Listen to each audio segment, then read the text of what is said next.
तो मस्जिदों के सामने हनुमान चालीसा का जाप होगा। किस प्रकार से देखते हैं? देखिए प्रियवर, मैं आपको बता दूं कि हिंदू को कभी भी लाउड स्पीकर में अजान होने से तकलीफ नहीं हुई है, और अगर होती तो अब से पहले यह मुद्दा होता। अब यह तकलीफ हुई है राज ठाकरे साहब को।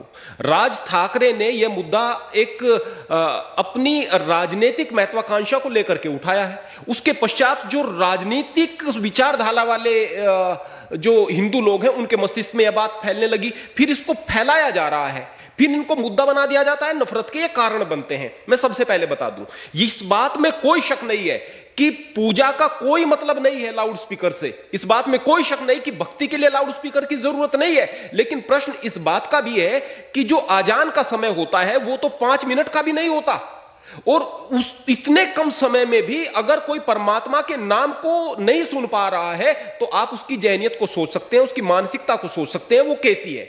मैं केवल एक बात कहना चाहूंगा, बार बार कहा जा रहा है कि आप किसी पर नहीं थोप सकते कि अल्लाह अकबर, अल्लाह सबसे बड़ा है। अरे भाई, अल्लाह को अलग करके आप क्यों देख रहे हैं? आपको मुसलमान की किसी बात से दिक्कत है, विरोध करो, मैं भी करता हूं। आपको अगर इस बात से दिक्कत है कि मुसलमान हथियार जल्दी क्यों उठा लेते हैं, मैं भी कहूंगा। लेकिन आपको अल्लाह से तकलीफ क्या है?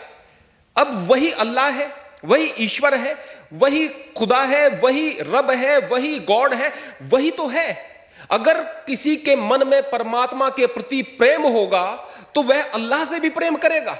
अल्लाह के नाम से भी अगर कहेंगे अल्लाह सबसे बड़ा है तो उसको लगेगा कि मेरा मालिक सबसे बड़ा है। इस बात को कहा जा रहा है। जिसके दिमाग में हर वक्त यह बात बैठी रहती है कि वो मालिक सबसे बड़ा है, वो आदमी गुनाह नहीं कर सकता। जब आदमी मैं को केंद्र में रख करके कोई काम करता है ना, उसके बाद गुनाह करता है, उसके बाद पाप बढ़ते हैं। तो वास्तव में आजान में कोई दिक्कत नहीं है, वास्तव में उस लाउड स्पीकर में कोई दिक्कत नहीं है। दिक्कत यह राजनीतिक लोगों को हो रही है, और राजनीतिकीकरण करके इस तरह के मुद्दों को नफरत फैलाने का काम किया जा रहा है। और फिर मैं बात बताना चाहता हूं, यदि आम जनता आम सहमति से इस बात के लिए तैयार होती है कि ये लाउड स्पीकर हटा देने चाहिए, तो मैं अपने मंदिर से शुरुआत करता हूं, मैं अपने पहले हटा दूंगा।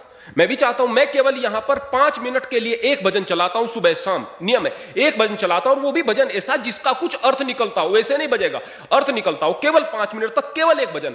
अगर हम कहें कि 4 बजे रेडियो बजा दी गई है, 4 बजे लाउड स्पीकर बजा दिए गए हैं, 2 घंटे तक बज रहे हैं, उससे कोई तकलीफ नहीं है। अरे इस तरह की विचारधारा को मस्तिष्क से निकाल करके आप आगे बढ़ने का काम कीजिएगा। विरोध उस चीज का करो जो विरोध करने लायक है। मुसलमान का भी विरोध करो, गलत करता है, हिंदू का भी विरोध करो, गलत करता है। बेकार के मुद्दों को उठा करके आप केवल नफरत फैलाओगे, इसके अलावा और कुछ नहीं।